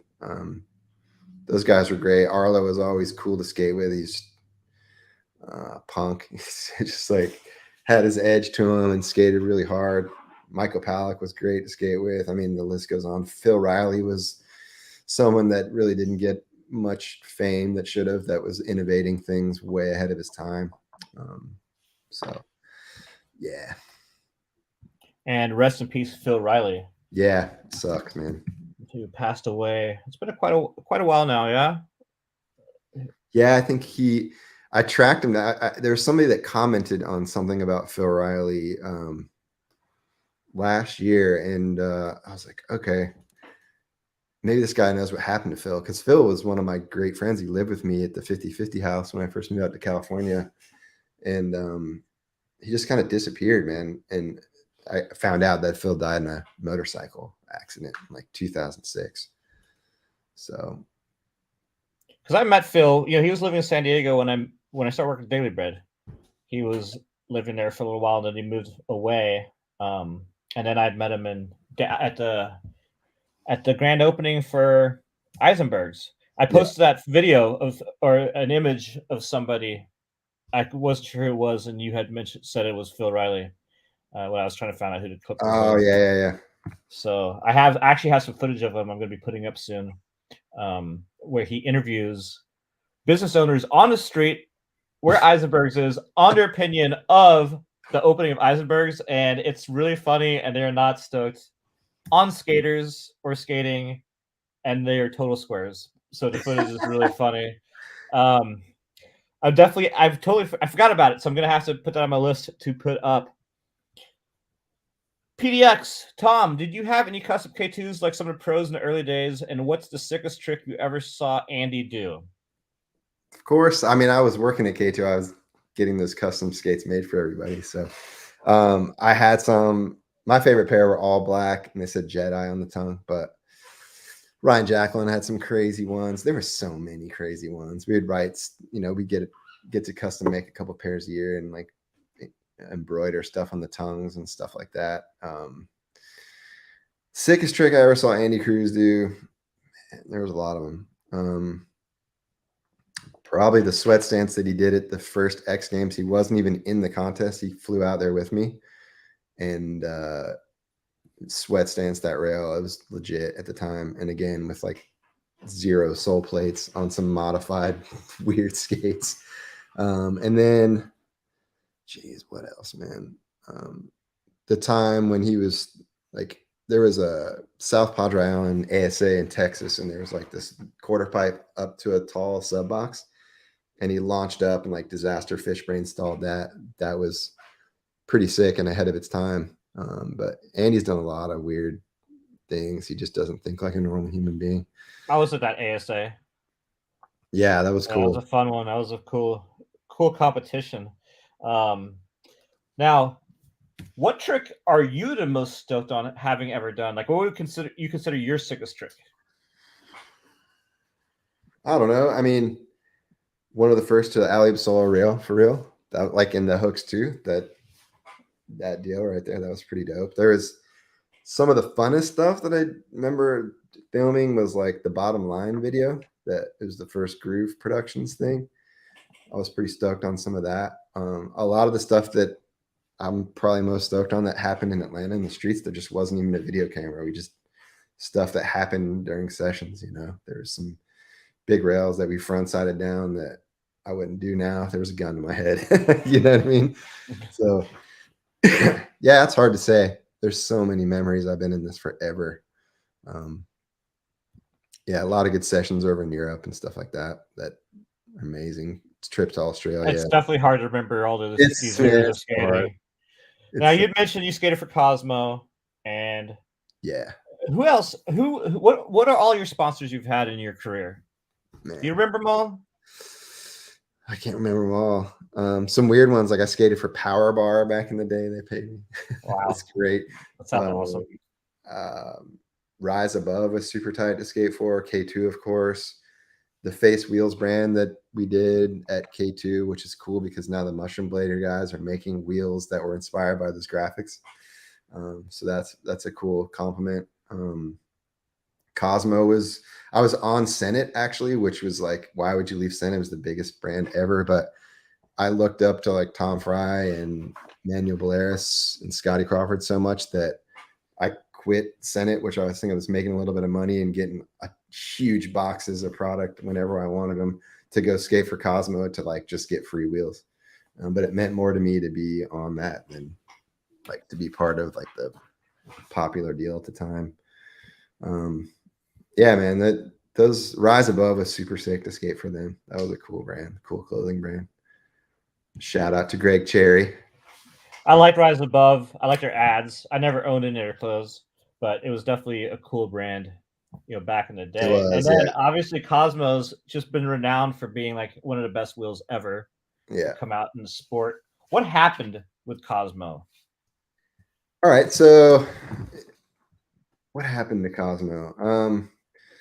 It was owned by Tim Daw, who's a really like interesting, unique sort of inventor character in Australia, and he started Cockroach skateboard wheels before Cosmo, and making urethane's tricky. It's a freaking science, and Tim Daw had it figured out, and he made his formula was incredible, and the wheels were way better than anything you could buy at the time. You can get like hydrogen wheels now, legitimate. Not just because I work there, but the company that makes hydrogen stuff, they've got it figured out now, and the wheels are probably faster than Cosmo wheels. But yeah, he had it figured out at the time, and they had urethane cores, which was way cheaper to just make an injection molded plastic core and then pour the urethane around that. But Cosmo had a very hard urethane core with a urethane tire around it, as they call it in the industry. So he had that down, man.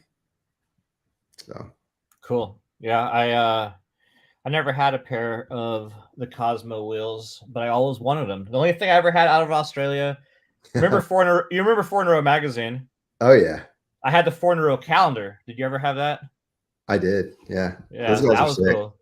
There was a lot of cool magazines back in the day. I miss magazines were just great. So many magazines. I used to have all of them. Unfortunately, I don't anymore, but I had magazines, from Russia and Poland and Japan and everywhere, like in all the zines, like because I was doing Scum magazine and it was print and web, and there was so many zines back in the 90s. Arlo did one. The first zine I ever had was from Arlo. He gave it to me in, I'd say about 94 at when he was skating at University of Texas, visiting his sister. And I randomly ran into him and he gave me a zine, which was cool. Yeah, I mean, Arlo's the pioneer. He's the first dude to be like, I'm leaving my hometown. I'm going out here and making this happen. And then we all went the next summer, which was rad. He picked up Arlo and Micah Palak picked Andy Cruz and I up from LAX the first time I ever went to California. I'll never forget because we landed and I was like, where are they? We're at baggage claim. They're not there. They were just like out front on the curb. We were tripping out. But you couldn't call them. There was no cell phone, you know. So what was it like going to California for your very first time? It was insane because it was the NIS it was qualifying for the NIS.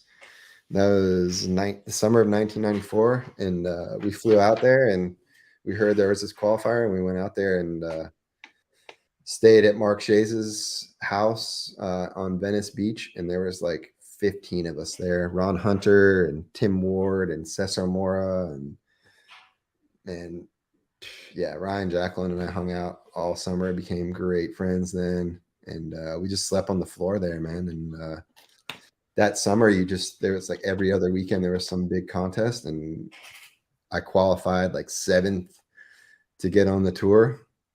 And from there, like if you were on that top 10, you got sponsored, and all the companies wanted in on it. It was an industry that was blowing up, and you know, that summer we all started getting paid a little bit. The summer after that, we're all getting paid really well, and just traveling the world. I mean, I lived out of a bag for a couple of years, so for like 5 years, really. So it was an incredible time, and just meeting people everywhere you went. There was nothing like it, man. Some of these people are best friends now. So it's amazing. Like you were just a Blading Cup, and you had lots of photos with lots of old school skaters and newer people too. But what was that like? Just running into so many people from your past. It's always a trip. I mean, Scott Crawford and I woke up in the morning and skated the mini ramp together. It was like magic, dude. You know, and to see John Julio have success with them skates is a beautiful thing. Hanging out with him and just like we've been doing this for so long together that you'd stay up all night talking about memories and stuff. You know, it's really special. I'm lucky to be a part of it. Speaking of dem skates, Julio was kind of, it was a couple years ago now, initiated like upping royalties on skates, right? Yeah. Giving like $30 a skate or something like that. But prior to that, royalties were a lot lower. Yeah. What was the reaction from the rest of the industry when it happened? And I know a lot of brands have now upped their royalties, but like, what was the initial reaction? And then why did it take so long for that to even happen? The initial reaction, like crazy, you know? Yeah, I mean, I don't know exactly, like there was a bunch of different stuff that was posted, but it was great. I think it was a good kick in the ass that the industry needed to pay riders more per skate. But it's all relative, right? Like back in the day, Chris Edwards, I don't even know what his royalty was. I didn't work at Rollerblade then, but he made a lot of money off his pro skates.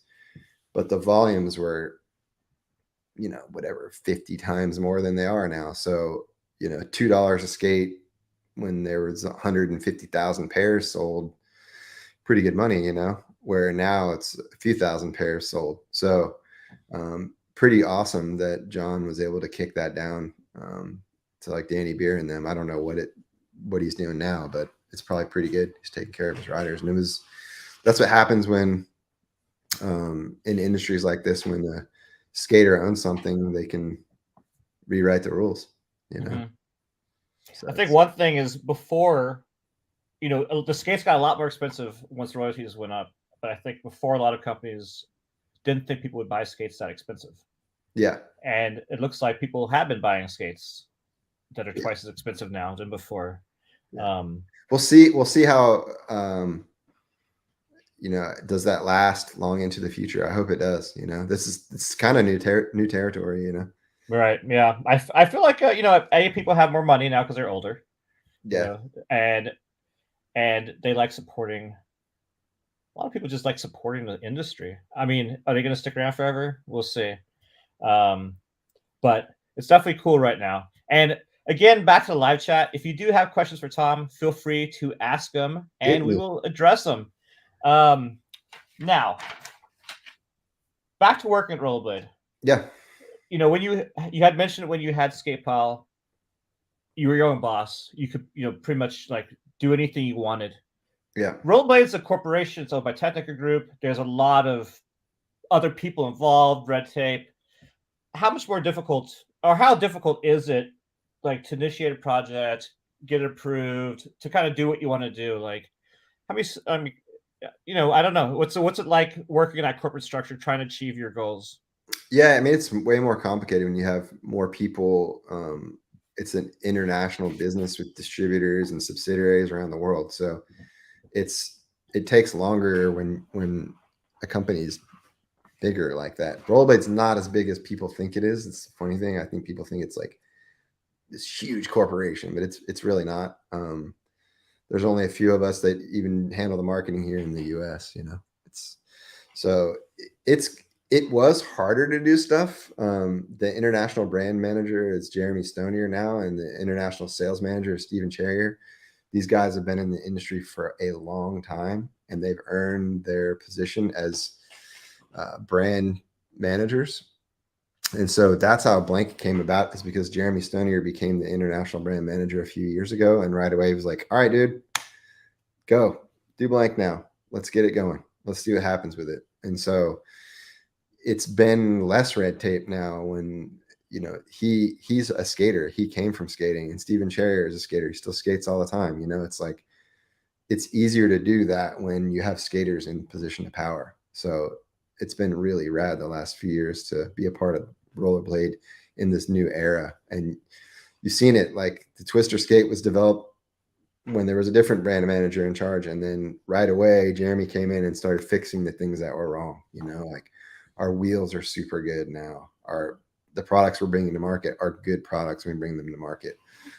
So it's a much different place to work for now. And then the guys that run the Technica Group in general, everyone's like really grown a lot, and every year it's a cooler place to work, So I think that's really rad. Yeah. You've been there. I've been there. I mean, it's only an hour south of me, so I go there, fairly often. And speaking of the Twister skate, this is the new Twister XT. You guys also have a special edition, which is a really cool color. Now, the Twister skate is a skate that you've had for a long time. You had mentioned earlier, well, before the show, we were talking that it was initially a slalom skate. It was. And it's changed throughout the years. You have the Twister Edge. That one wasn't initially a slalom skate, but the older Twister. The older Twister. Yeah, like from like 15 years ago. Yes. Yeah, so, but before this was a Twister Edge, which was a skate that, for me, it really hurt my feet. I couldn't skate them. I got these, and these are a dream. So if you're looking for a big wheel blade, this is a really good skate from Rollerblade. I also have links in the description so you can check these out as well. But I definitely recommend them. The liners on these are amazing out of the box. Fit me really good. I made a video about these too. You can check them out. And yeah. Yeah, like legitimately, those are so fun. They're a blast. Any of the versions, you can't go wrong with any of the versions of that skate. Yeah, it's really cool. 3-wheel 110 is an absolute riot to skate too. It's super great. Now for Technica Group, being owned by Technica Group, for people not familiar with Technica Group, there's Blizzard skis, there's Technica, which makes boots, and then there's Blizzard, Technica, and what's the other brand? Nordica. There's Moon Boot, and also Loa is part of the. Okay, I didn't know about Loa, but Rollerblade's side of it, you guys do a lot of work, outreach to skiers to get skiers to start inline skating. Miles drives a van around. He goes to ski schools, which is basically high schools in New England where people go to train to potentially be on like the US ski team or whatever. Yeah. But they go around, Miles goes around, gets kids on blades, and they love it. And a lot of schools now have rollerblade skates in their fleet for off-season training, which is really cool. Now, on the other side of it, you have the ski brands, and none of the ski brands really do any reverse outreach. Is there a reason? What's the reason behind that? It's they have their own kind of marketing and objectives and what they want to do. And I think you're going to see more of that coming up. But yeah, it was just something, we knew at Rollerblade that it was the right thing to do. It's skate to ski was around 20 years ago in the heyday. So we basically resurrected this concept and redid it for modern times. And my boss, Jeremy Stonier, and again, Stephen Cherrier, these guys who I mentioned earlier, they love skiing too. And so it was a passion project to start with, but it was also like smart business concept and idea, because you always, you can market to the people inside your group over and over and over again, and you'll get some growth. But if you can reach outside of your market and speak to some like-minded people, which skiers, they like gear and product and these molded boots, it's not too far away, right? And also inline skating is really, it's the most similar thing to skiing that you can do in the off season. And it's a natural thing. And I helped build that whole program back up. And now, Miles has really championed it with the help of a guy named Andy Hare, who also worked at Nordica for a long time. And then my bosses and what they know from skiing. Jeremy was a PSIA instructor before he got the job at Rollerblade. And so we had a lot of great resources to bring this idea to fruition. There's the Skate to Ski app that you can download now too, and it shows a bunch of different drills that skiers use to get in shape for the ski season. And it's made a lot of skiers really love skating, so it worked. It's been a very cool and successful program for us. Yeah, that's really cool. I mean, I think they're pretty much the same. I mean, some people disagree. I learned to ski instantly because of. But yeah, I did. My friend Jared he couldn't do it, and he's a great rollerblader, but he couldn't Exactly ski. Right. For me, it's like the same. It just feels like urban skating and downhilling. It transferred over super easy. And if you look at a lot of like younger skiers now, park skiers, they do inline training off season. You have people like Jason Stinsman with who's training all these really good skiers with inline skating there in Park City. Hendrik Harlow, I've sent him skates a couple times. He's the illest slopestyle skier in recent memory, probably. Mm-hmm. And he, he's not posting clips. I wish he would, but he's using them into the foam pit, learning a lot of the crazy spins off axis stuff that he's doing on skates. Unfortunately, there's some of these folks are like, I skateboard, and they're right. But whatever. There's a skater, and I mean the skier and skater in, I believe, Hungary. You guys sent some blank stuff too. I can't remember his name. Really good at skiing. Daniel Hanka. Yeah, Daniel Hanka. Yeah, he's actually somebody I want to get on this podcast eventually. He's from the Czech Republic. Czech Republic, yeah, Czech Republic. His skiing. That's right. And his skating is really insane. He's good at both. Really Hopefully good. He'll post more skate stuff. I sent him skates and stuff. There wasn't a lot of footage that he posted. I think this summer got a little hectic for him, but yeah, dude, his skiing is ridiculous, and he's a great skater too. Well, hopefully we can see some more of him next year. Now we got a few more questions back in the live chat. Max Ferver, whose idea was it to put what seemed to be high-low wheels on boxcars back in the day?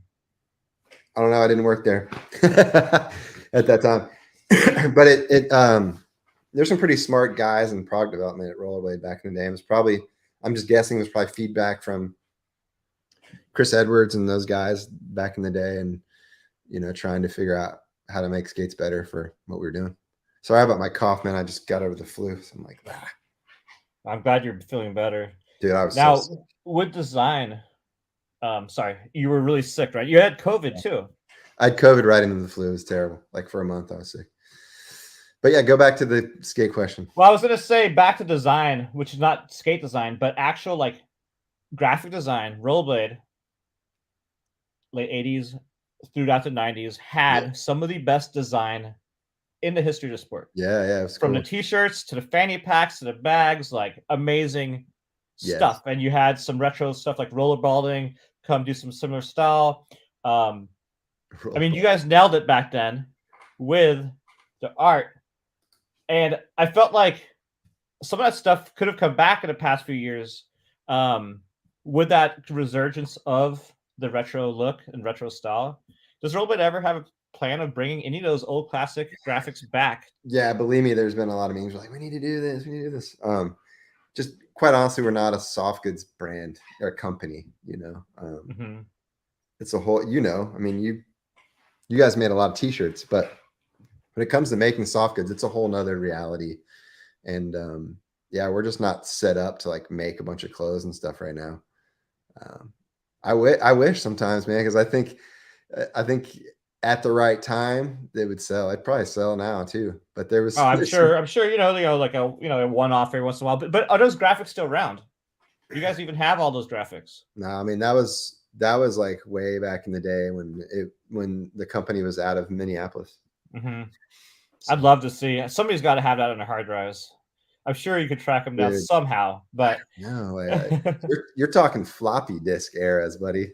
floppy disk era, yeah. But whoever made those stuff has backed them up on a computer. I, They didn't just like get rid of them. I hope, man. I hope. I don't even know who those people were, honestly, at the time. That was a time when Rollerblade was a big, huge company. Huge. I mean, that those vans, the Aero vans or Astro vans, all over the country. Yeah, each region had a couple freaking bands, you know. Man, it was amazing. Yeah. Now, speaking of art, going back to face wheels, Yeah. PDX has a question. Thank you both for all you have do for blading. What is the origin story of face wheels? Who did the graphics for face wheels? So I started the brand at K2. You know, it's like a way like we're like, all right, we need to make better wheels, and there's an opportunity to do another brand and see where it went. I did all the graphics for the wheels. I've always drawn and made stuff and modified stuff, but yeah, that was all the stuff that I did, and it was cool. It was before like digital art, really. So a lot of it was stuff that I just did in sketchbooks, and then there was a graphic artist at K2 that took it and scanned it, and we just put it right on the product. So if you look at it, it's all very like sketchy hand pen drawing stuff, you know, that I did. So, and it's rad to see the mushroom blading guys take that style and they're using it.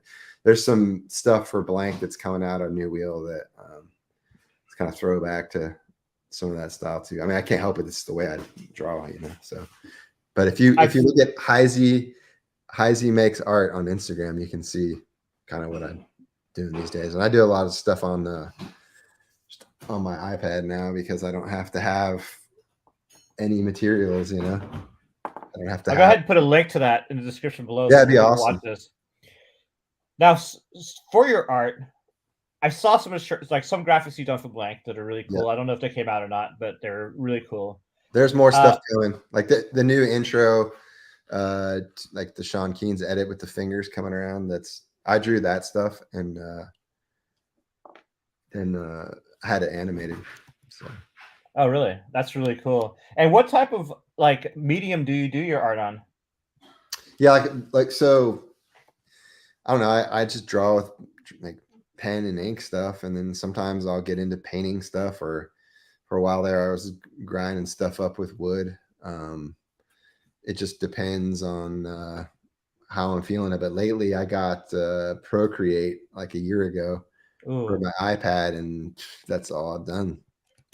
So that's really cool. I have a banner up for you for your link. It's also I need to give credit to Jonas Buckner. He animated the fingers thing for me because I didn't know how to do it yet. So Kyle's like, "Oh, Jonas is sick at this," so he took the art and then was able to make it animate. But since then, I figured out how to do it on Procreate. So Procreate's awesome. I want to get that. I hear it's just amazing. You know, this work I've seen people do. It's a dream, man. I mean, it's like you have endless brushes and colors, and yeah, I love it. It's really cool. And I have it here. It's at Hyzy Makes Art. Is that correct? That's all it. All right. So follow Tom on that Instagram page to see his art because he has a lot. DM me if you want to print. We can work it out. I've sold a couple things lately, which is awesome. That's really rad. Have you had any art shows? You know, the last time I did an art show was back in the skate pile days. Mike McMullen and I had one at a little coffee shop. Oh, wow. And I would love to do it again. I'm kind of in the back of my mind, like, all right, yeah, get some stuff together because I kind of got more confidence as a couple of people like wanted to buy my stuff. And so I'm like, oh man, maybe I should do a show. And I have a buddy here in Huntsville that's got a really cool coffee shop called Gold Sprint. And it's like a cyclist kind of coffee shop. And he's had a lot of success with that. He's got a back area where he has shows and art, and it'd be sick to get in the mix there. I think it would be really rad if they had it at Blading Cup, like a blader art show. Because there's so many good bladers, that do art. We did one before, when we had our shop in San Diego.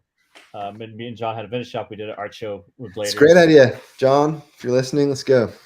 Yeah, let's see it. Art show. I guess you just have to manage. Yeah, somebody has to step in and organize it. Yeah. Outside of the group that's there right now, because they seem to be pretty. All right, a few more questions in the live chat. So we're at an hour 40 in. I like to cut them at 2 hours, so we have 20 more minutes of chatting. Tom, is that good for you? That's good for me.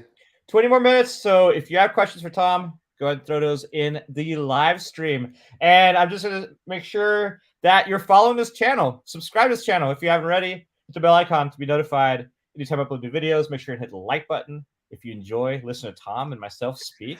And leave any comments you have in the description below. And again, follow Tom.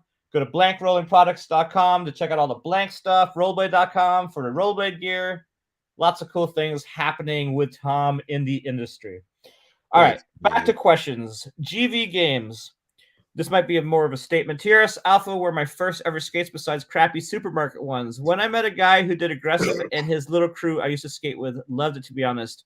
That, Thrones, and Genesises. Well, TRS Alphas were cool skates.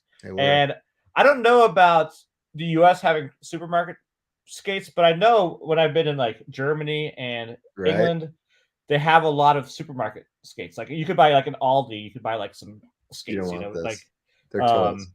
Yeah, right. And then this is a good question from Max. Where did the name Blank come from? Yeah, so it was just like an idea for the brand, because kind of when you're a skater, it's something my wife always laughs about. It's like just driving around, I just see the world as a skate park, and it's like, so it's like the idea that the world is your blank canvas. As a skater, you see the world differently. So any obstacle, really, it's like you can get creative on it. And so skating for me is a very creative outlet, and it's rad because a lot of other people see it that way. And so the world is your blank canvas. That's where the name Blank came from.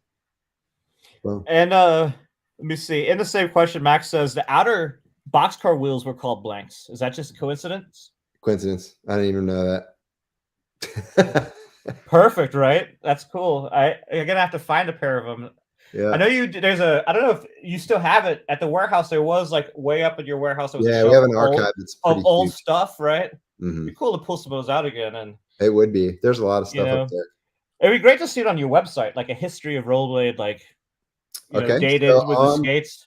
There is a Rollerblade history Facebook page, which has a lot of cool old ads and videos and stuff that my colleague Sammy Ryman curated. Cool.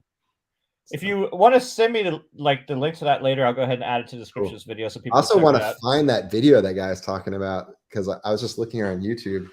I don't know why it's not there anymore, but yeah, there was some really rad old school footage of me and Andy filmed with like a high 8 camera and stuff back in the day. So I was at Miles's house, and there was a couple of VHS-C tapes with your name on it. Tom Hyser skate footage, VHS-C tapes. Wow! I kidnapped those tapes. They're here. Sick. So I can log them and check see them what's out. on them. So when I moved from Atlanta to Vermont, when I got that job, I moved into a tiny little condo, and there just wasn't room for everything. So I brought kind of all my archive stuff into the warehouse. And then when I moved back south again, some of it just never came with me. And I think Miles rescued some of it. So maybe you may have it. I don't know. Yeah, well, I rescued it more because it went from his barn, which is not like very climate controlled, to a climate controlled office. So, but there was stuff that I was proud of. There was like, we were doing like 540s into stair rides and like jumping over rails down into stairs and stuff backwards. So there's some pretty cool shit that I wish I could do now.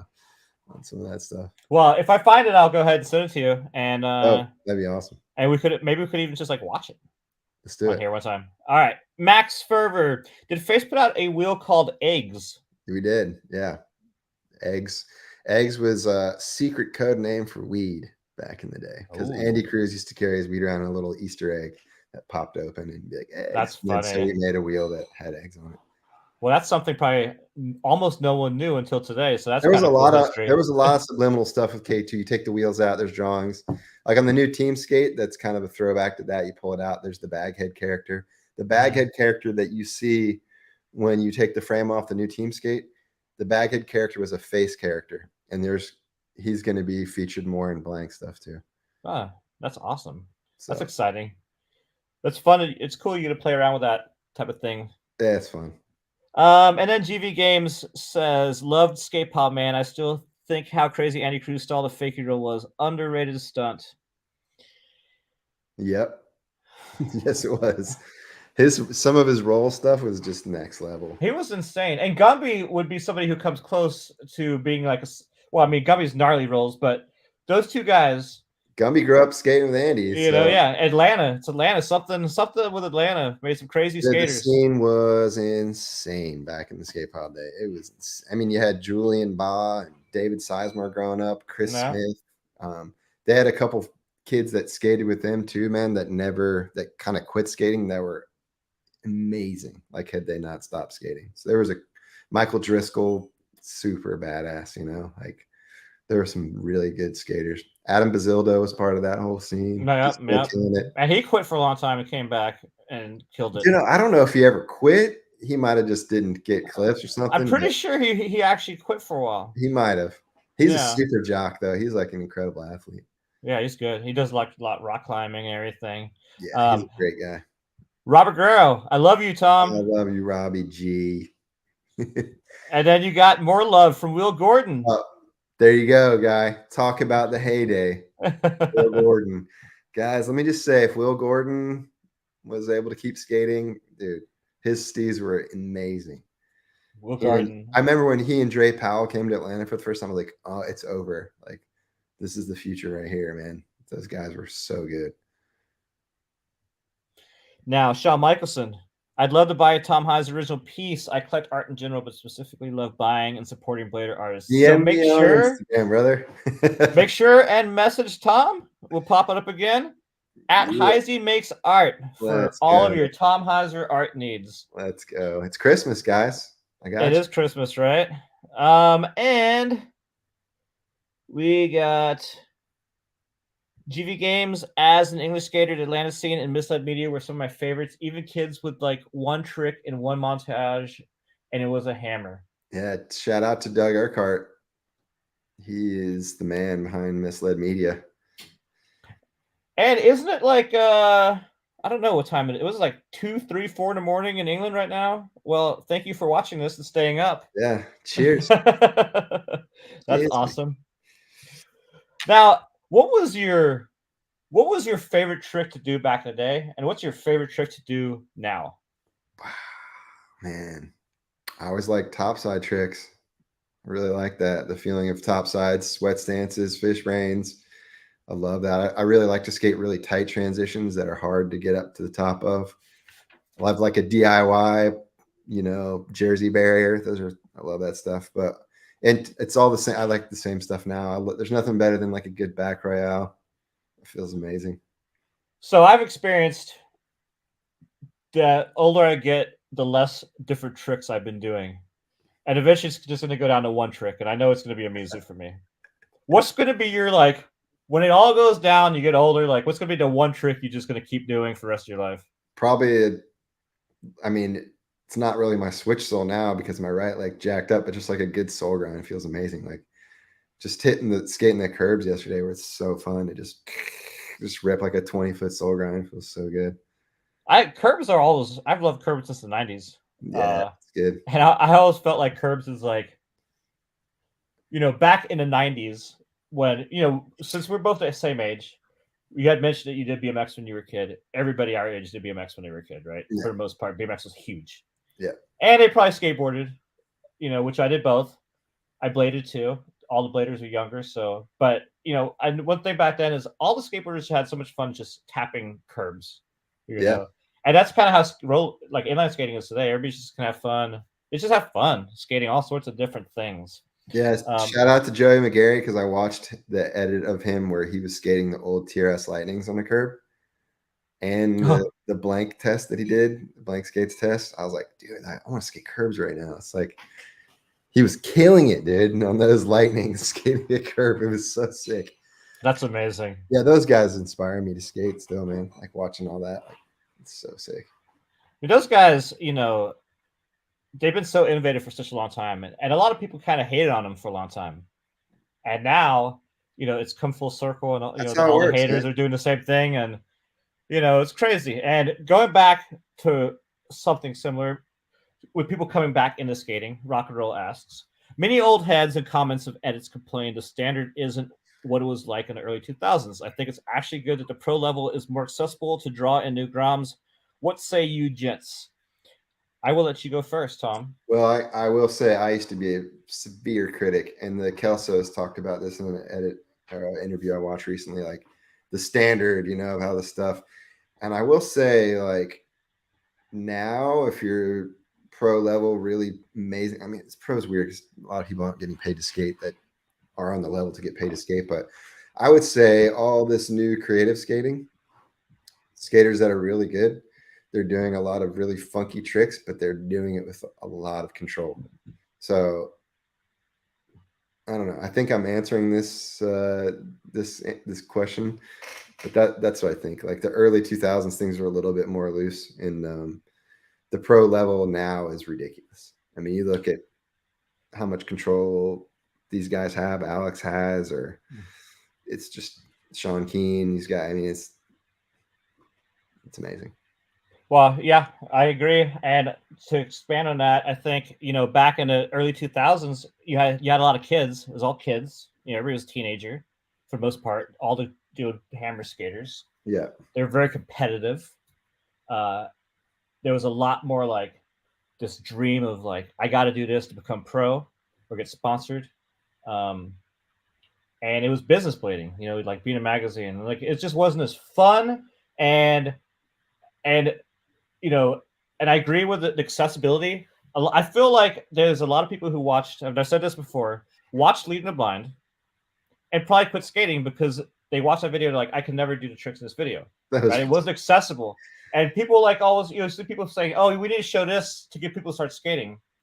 Showing people hammers, people don't see that, look at that and say, well, some people might, but most people look at that and they're like, that looks dangerous. I don't want to try that.